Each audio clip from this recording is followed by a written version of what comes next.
is before you make any changes or you do a calibration, we always go up into this file area. You see how it says save? We save the calibration and the parameters. We'll save it to our desktop as configuration. Because if you go in here and you start screwing things up, you can always go back to this config file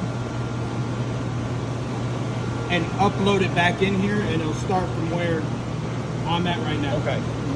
Put you back to the starting. It puts it back to where I was at. Oh, that's a good. I'm glad you said something, because I didn't save it as factory. I'm glad you said something.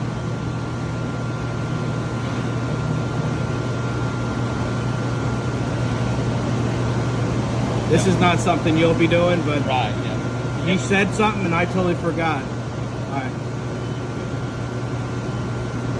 So now, anytime you cycle the power, it's going to go back to your default.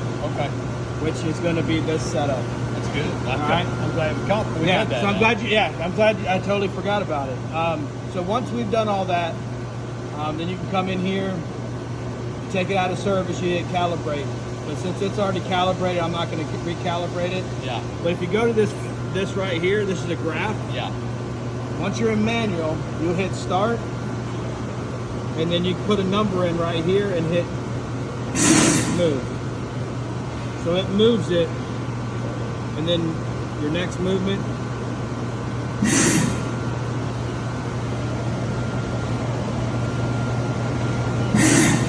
And you're watching it make the steps that you're wanting it to make. First is the initial, and then the other is the feedback, right? Yes, so that's your demand, and that's actually what the valve's doing.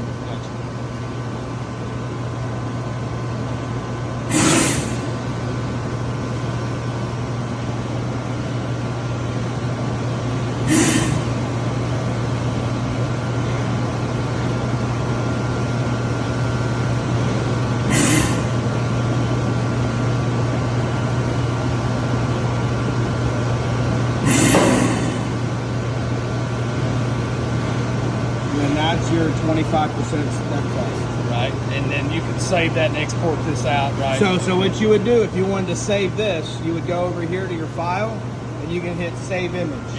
Okay?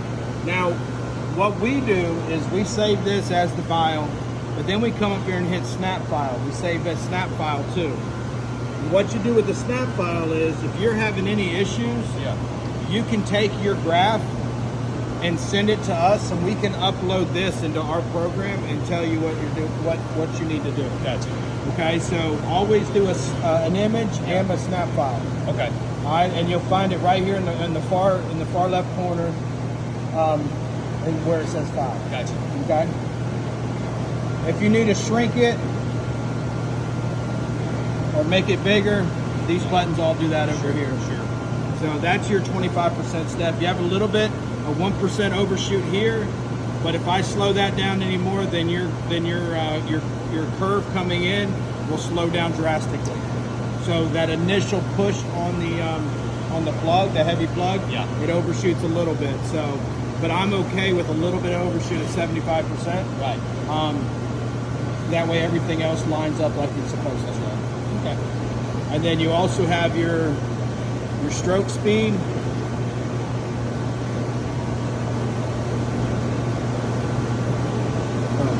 I guess I got to put a number in there.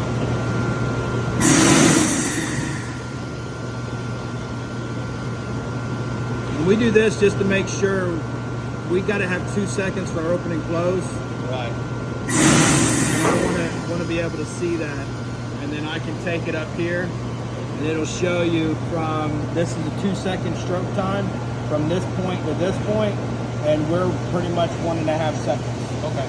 How did you get to that again? Where's that at? What? The stroke speed. I'm doing it all I'm doing same it. thing. Everything you'll do is in here. You just put a number in, and it goes to the point that you want.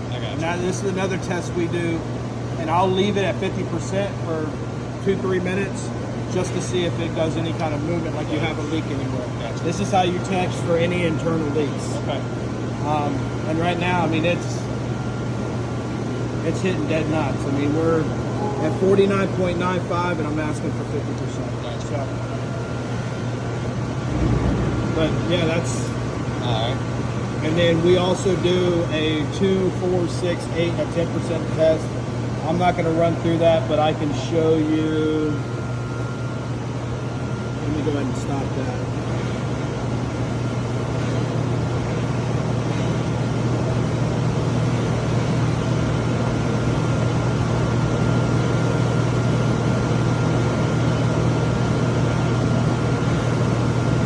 That's where 1% overshoot there, 1.5 there, but this is all what I want to see right here. This valve's never going to move at 10% at a time. It might move 2%, 4%, but it'll never do 10% movements. But your 1% is moving within 1 second. 1% or 2, or this is 2%. 2% movement here is moving within 2 seconds. Yeah. So I mean, it's doing everything I'm asking it to do. So I have, like I said, you got a 1.5% overshoot right there at 10% movements. But yeah, that's not bad. But like I said, the most important thing that you can do is in that file do a save. Yeah. That is the most important thing, because if you go in here and you start messing with your fails and you start making changes to this, and you forget, yeah. You know what I mean? Right. You can always go right back. And then let's just say, okay, now give you an example. Let's just say we made a mistake and we wanted to go back to that original. Walk me through what you would do to load the original back in there. Okay, you would go, you have to put it out of service. Yeah. You would go to this file. Right. You would hit load. Yeah. So on my desktop, I have the 13 PSC 723011. That's my as found. So this is my as left. Gotcha. I would click on my as left, and then I would open this. And then once you open that, this whole screen will turn pink. Yeah. Then you go to your device, and you see right here where it says upload parameters and upload parameters calibration. Yeah. You would upload the parameters back into it because it already has a good calibration. Gotcha. You would upload your parameters right there, and then it will tell you to turn the machine off, or just download it. If you do the calibration, you have to ask it, but it'll prompt you to do the next step. Gotcha. So if you ever have to upload it, go to load. Yep. You load the file, then you go to device, and you hit upload parameters, and then it'll turn gray. And once it turns gray, then it'll turn back to parameters, because we'll have to do another calibration, right?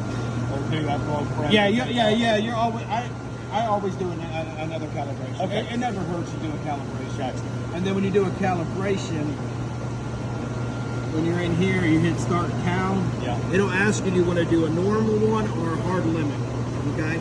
I always do a normal one because it tunes itself a little bit too. But a hard limit just finds your open and your close, and that's it. I got you.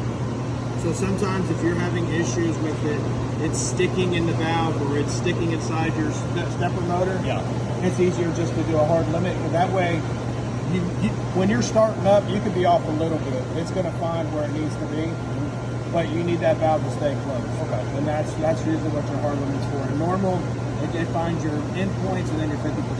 Okay.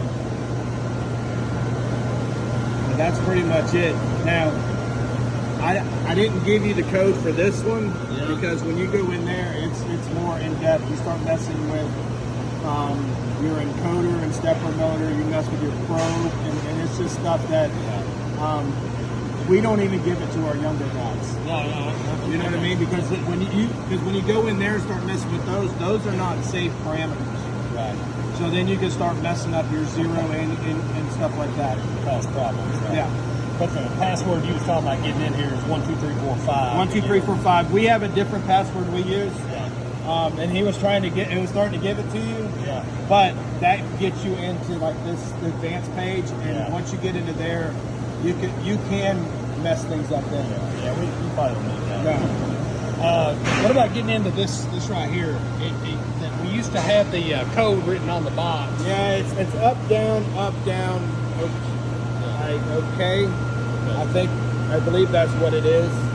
I'm not 100% sure because I've never done it. Okay.